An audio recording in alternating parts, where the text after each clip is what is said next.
Hi, I'm Radilimo Fortuna from the Philippines. I'd like to tell you something about myself and my spiritual journey. I'm born into a Catholic Christian family. Both my parents are devoted Catholics. My grandmother is a very devoted Catholic also. She prays the rosary daily. And I went into a Catholic school from grade school until college. But for me, religion is not my forte. I didn't really care much about religion. I saw my parents being prayerful, but deep inside me, I don't have a relationship with God. Then, when I was in college, I did a lot of stuff that I'm ashamed of, like doing drugs, getting drunk, doing vices, other uh, sexual inclinations, premarital sex. That I'm really ashamed of what I've done during my college years. Then, on my fourth year in college, I got into a vehicular accident.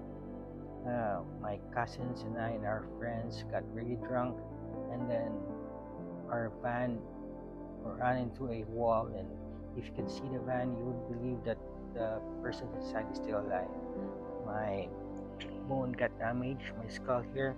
I have the glass on the windshield was uh, pierced here, and I was hospitalized about I think 3 weeks, and I went to school with a neck brace because I hyperextended my spinal and my neck, and it was a God gave me a second chance to live my life.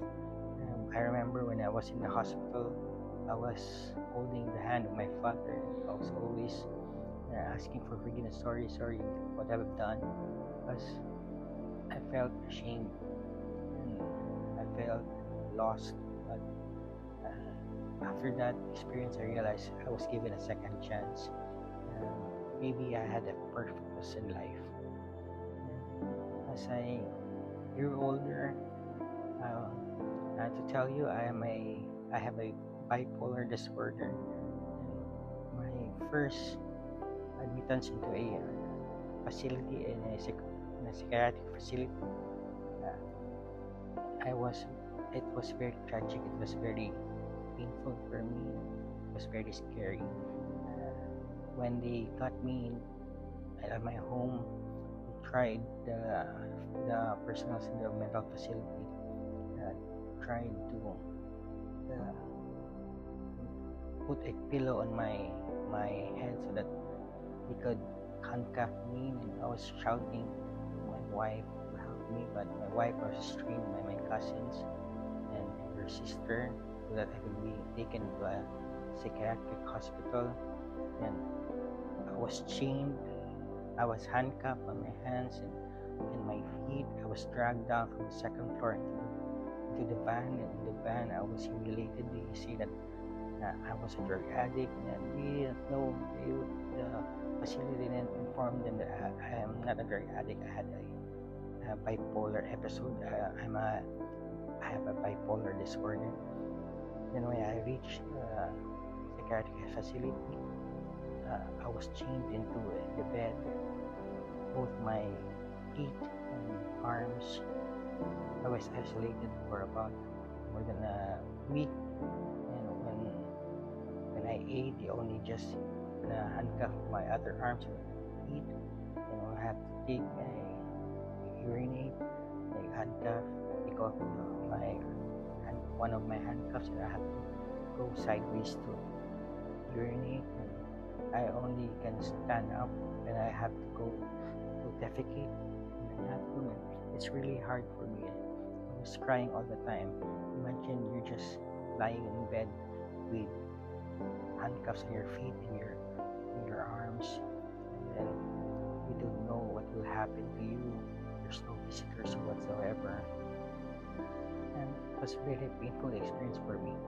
And I wanted to die that time. I wanted to end my life, but I couldn't do it because I was handcuffed. I realized that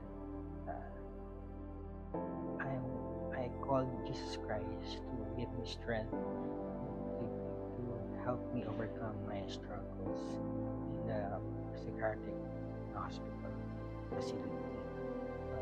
I had on that moment I had a relationship with Jesus Christ. I cried, I let out my anger, my frustration, my sickness. I lifted up to Him. By that time, I slowly uh, improved in my bipolar disorder. I kept calm, and I was thankful to Jesus Christ because of the strength, and He didn't leave me. He was there beside me on all the struggles.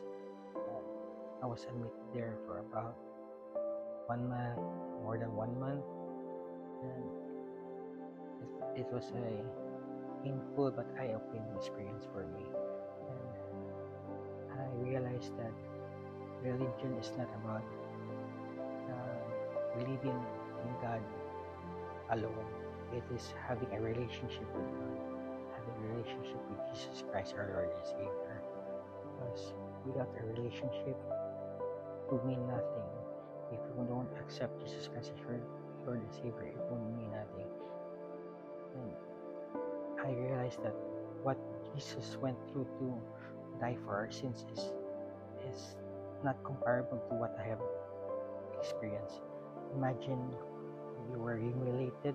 Jesus was humiliated, carried to the cross, crucified, hands on both feet, and crowned with thorns, pierced in the side, and slowly died. The agony, the humiliation, the torture He went through was unimaginable. I think that Jesus died for our sins because He loves us so much, and He wants to have a relationship with us.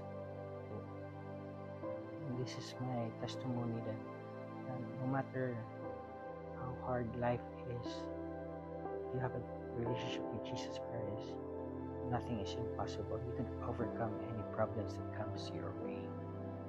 Thank you for listening. That's it for now. Then I'm gonna continue sharing on my viewpoints about religion, about Jesus, on the coming videos. Thank you and God bless.